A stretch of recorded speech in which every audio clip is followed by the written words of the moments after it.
हाँ? गोपियां बोली हम व्रत करेंगे कन्हैया को पति रूप में पाने के लिए। जाओ, तो कात्यायनी माता का व्रत किया है। कात्यायनी महामाये महायोगिन्यधीश्वरी नंद गोप सुतम देवी पतिम में कुरते नमः। हे कात्यायनी माता, नंदलाला हमारा पति के रूप में मुझे प्राप्त हो। कार्तिक महीने में ठंडी बहुत होती है। कार्तिक नहीं अनाई जाए, हाँ अनाई जाए। तो देवियों ने यमुना स्नान किया कड़कती ठंड में, कड़कती ठंड में। लेकिन एक गलती कर रही थी गोपियां कि निर्वस्त्र होकर स्नान कर रही थी। शास्त्र कहता है, 13 पुराणों में मैंने एक ही श्लोक पढ़ा है एक जैसा कि न नग्न शयनम न नग्न स्नानम आचरेत। ना ही निर्वस्त्र होकर कभी सोना चाहिए और ना ही निर्वस्त्र होकर कभी स्नान करना चाहिए। अगर आप अपवित्र अवस्था में हैं तो आपको, पुरुषों को भी वस्त्रों के सहित ही स्नान करना चाहिए। ये भगवान मालिक है, आदमी की को कहा है। अब छोड़ो का हमें लेवे देवे।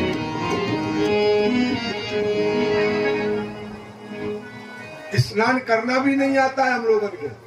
कुंभ की कई फोटो डरी है वे फेसबुक पर। हरे राम राम। क्या कुंभ में स्नान किया? कैसे किया बताओ? 10 पाप नहीं करना चाहिए कुंभ में। गंगा यमुना में स्नान करें तो 10। एक तो कभी भी बिना स्नान किए स्नान नहीं करना चाहिए। बाहर से स्नान करके जाओ तब गंगा में स्नान करना चाहिए। किया किसी ने? हाँ, जाने की सोई उठे और अपने जाए कि नहाए लो। घर से स्नान करके अगर गंगा नहाना चाहते हैं कुंभ, तो घर से स्नान करके जाइए और कपड़ों के सहित स्नान करिए और कपड़ों के सहित निकल आइए। दूसरा, वहां कभी कपड़े नहीं धोना चाहिए। तो लोग मंजन करत बैठे पागल। तो पाप करने गए थे कि तुम पुण्य करने गए?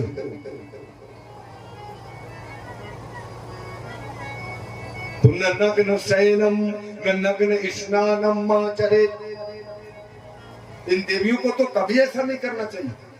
पुरुषों को भी वस्त्र पहन के ही, बाल कटवाने में, शमशान जाने में, रति करने के बाद हमेशा वस्त्रों के सहित स्नान करना चाहिए। पुत्र अगर हो जाए तो वस्त्रों के सहित ऐसे ही नदी में स्नान करना चाहिए। नंद बाबा ने किया था। गोपियां निर्वस्त्र होकर स्नान कर रही।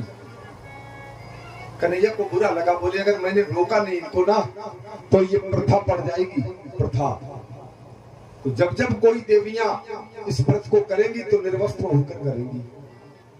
कन्हैया ने वस्त्र उठाए ऊपर टांग दिए। ले, एक और बात बता दें, ये अब जो मूर्ख लोग हैं कुछ भी बोल सकते हैं। क्या बोलते हो बेटा? कुछ भी बोल सकते हैं। भारी है बात बहुत। बोले भगवान थे, बस ठीक। बोले भगवान थे, क्यों अपने आप कम हो जाता है? अपने आप। अच्छा ठीक। जितनी उम्र नहीं तो हमें कथा कहा तुम गो, हमसे कहा हाँ अपने आप हो जाओ।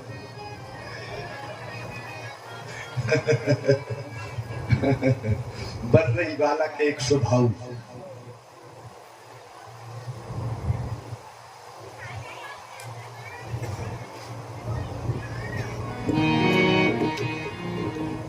कन्हैया, भागवत में लिखा है कन्हैया के साथ उनके मित्र भी हैं। अब छेड़छाड़ नहीं करना। कन्हैया के साथ उनके मित्र भी हैं, अकेला नहीं है कन्हैया। जहां एक महिला एक पुरुष वार्ता कर रहे हो वहां तो शंका होती है कि अकेले में क्या बात कर रहे हैं। लेकिन जहां 10 महिलाएं 10 पुरुष खड़े हो वहां शंका की गुंजाइश नहीं है। तो वहां तो कन्हैया के साथ उनके मित्र भी हैं और इधर गोपियां हजारों की संख्या में। तो इसमें पाप क्या देखना? और फिर 6-7 महीने का 6-7 साल का बच्चा और 30-35 साल की महिला में क्या प्रेमी प्रेमिका का संबंध हो सकता है? क्या पत्नी का संबंध हो सकता है? क्या वो उनके लिए कुछ गलत सोच सकता है? इसलिए सुखदेव जी वर्णन करते कि इस कथा को सबको सुनाना नहीं चाहिए। ये कथा इस संसार के लिए नहीं है, इसमें पाप ही देखेंगे लोग। भगवान कन्हैया ने उठाई, गोपियां जब निकली तो देखा कि वस्त्र नहीं है। इधर उधर देखा, बोले वस्त्र कौन ले गया? कन्हैया बोले इधर है, ले जाओ क्या? गोपियां बोली अभी मैं जाके नंद बाबा से शिकायत करूंगी तो ठीक हो जाओ। बोले चली जाओ, जाओ करे आओ। एक तो गलती कर रही, ऊपर से धमकी दे रही। हाँ, बोले तो आपने मेरे कपड़े कैसे उठा लिए? बोले उठा इसलिए लिए कि आप गलत कर रही, आप वरुण देवता हैं, वो जल देवता हैं, समस्त देवता देख रहे हैं तुम्हें और आप ये पाप कर रही। और किसके लिए कर रही? बोले भगवान के लिए किया जा रहा है व्रत, भगवान के लिए जब किया जा रहा है। और भगवान के सामने ही करोगे तो कैसे?